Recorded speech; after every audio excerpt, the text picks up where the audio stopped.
Hola chicos, bueno, en este video vamos a hablar un poquito de los elementos del género narrativo, es decir, de todos aquellos componentes que vamos a encontrar, que vamos a poder distinguir en una obra de carácter narrativo, ¿sí? El primero de los elementos de que les voy a hablar es el narrador. ¿Qué es el narrador? Es quien cuenta los hechos, los acontecimientos. Es esa voz que nosotros escuchamos cuando leemos, ¿sí? El narrador es una figura creada por el autor. Es decir, el autor es la persona de carne y hueso que escribe la obra. Por ejemplo, Miguel de Cervantes Saavedra es el autor de El Quijote de la Mancha, ¿sí? Ahora, dentro de la obra literaria, dentro de la narración, existe un narrador, que es quien cuenta esos hechos. Narrador y autor no son lo mismo. Recordemos, el narrador es una figura que el autor crea para que cuente esa historia. ¿Cómo puede ser el narrador? De dos tipos. El narrador puede ser externo o puede ser interno. Cuando el narrador es externo, quiere decir que no se encuentra participando de los hechos que se narran, es decir, está fuera de la historia, ¿sí? Ahora, cuando el narrador es interno, él es parte de esa historia, él figura en esos acontecimientos, los vive también, ¿sí? Cuando el narrador es externo, puede ser de dos tipos, omnisciente o testigo. Ustedes que estudian latín saben que omni significa todo, ¿sí? Un narrador omnisciente es aquel que sabe todo lo que le pasa a los personajes. Es como si estuviera en la cabeza del personaje, ¿sí? Sabe lo que sienten, sabe lo que piensan, sabe todo. Omnisciente, todo lo siente o todo lo sabe. En cambio, un narrador testigo, ¿sí? Solamente conoce lo que se ve de afuera, ¿sí?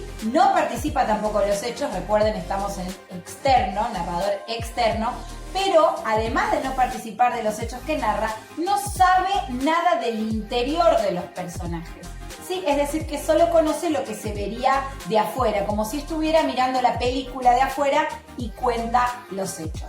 Ahora, cuando el narrador es interno, recuerden, dijimos que está dentro de la historia, participa de la historia. Puede ser de dos tipos. Protagonista, ¿sí? En este caso vamos a darnos cuenta porque se utiliza la primera persona. Acá me olvidé de decirle, se utiliza la tercera, ¿no? Se va a escuchar, él estaba sentado en tal lugar cuando de repente vio. En cambio, un narrador interno que es protagonista, él es el que vive los hechos. Entonces, yo estaba sentado sobre el borde del río y de repente escuché un ruido ensordecedor. Es decir, que el narrador es el protagonista de los mismos hechos que está contando, de los acontecimientos que él mismo está viviendo. Ahora, cuando el narrador es interno pero es testigo, cuenta un personaje que no es el personaje principal, que es un personaje secundario, que no tiene mucha importancia, pero sí está dentro de la historia. En la cartilla tienen ejemplos de cada uno de los tipos de narradores.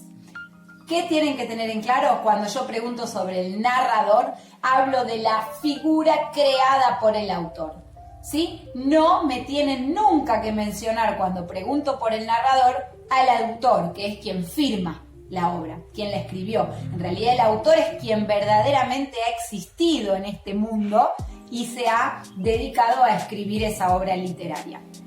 Otro elemento del género narrativo, ¿sí? Es el tema, ¿sí? ¿Qué es el tema? Es la idea central que el autor nos quiere transmitir, ¿sí? Si yo pregunto el tema de una obra, no necesito que me hablen del argumento, es decir, que me cuenten qué pasó de manera ordenada, sino que me cuenten qué idea quiere transmitir el autor con esa obra. Por ejemplo, pretende hablar de la solidaridad, pretende hablar de la amistad, pretende hablar del amor, pretende hablar de la pobreza, ¿sí? Los temas generalmente se expresan con sustantivos abstractos, ¿sí? En pocas palabras. Diferente es el argumento, que es otro de los elementos del género narrativo. ¿Qué es el argumento? Es la narración ordenada de los sucesos que se narran en ese texto. En un argumento podemos diferenciar una situación inicial, ¿sí? Que eso lo vienen trabajando ya años anteriores, un conflicto y una resolución. Además del argumento tenemos los personajes.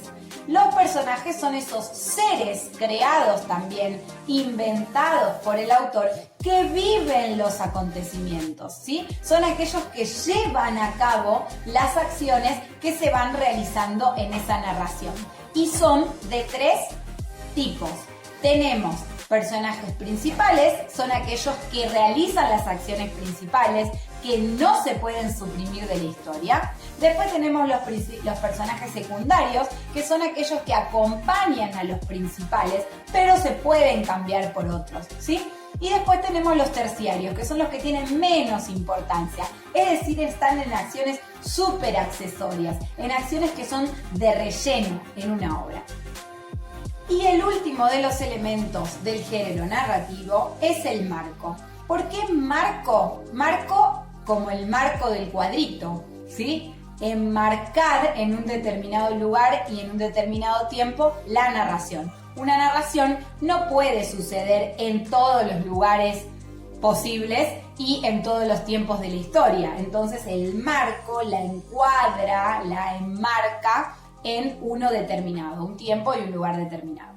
El lugar en el que se desarrollen los hechos de una obra narrativa puede ser externo o interno. Cuando decimos cuál es el lugar externo de una obra literaria, es el lugar, narrativa, es el lugar geográfico, ¿sí? Por ejemplo, en la India o en Sudamérica o en Buenos Aires o en La Pampa, ¿sí? No todas las obras tienen un lugar geográfico, es decir, hay algunas que tienen lugares geográficos indeterminados, porque si yo digo en un lejano reino, no sabemos el lugar geográfico donde ese reino está situado, ¿sí? Así que algunas no lo determinan.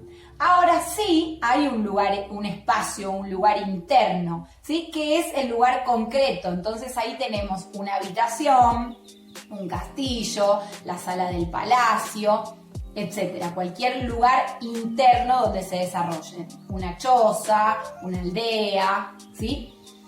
El tiempo de la obra, ¿sí? Puede ser de 2 tipos. El tiempo histórico y el tiempo de la acción. El tiempo histórico tiene que ver con un momento determinado de la historia, ¿sí? Puede ser en la Edad Media o hace 500 años o en la Primera Guerra Mundial. Esos son indicios de tiempos históricos, es decir, tiempos determinados.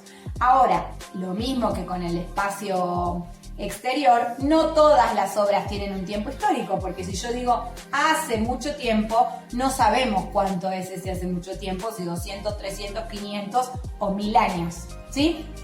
Y el tiempo de la acción justamente es el tiempo en el que las acciones se van desarrollando. Entonces ahí tenemos al otro día, a la mañana siguiente, 2 horas después, el mes que siguió, ¿sí? Ya no se relaciona con un momento específico de la historia.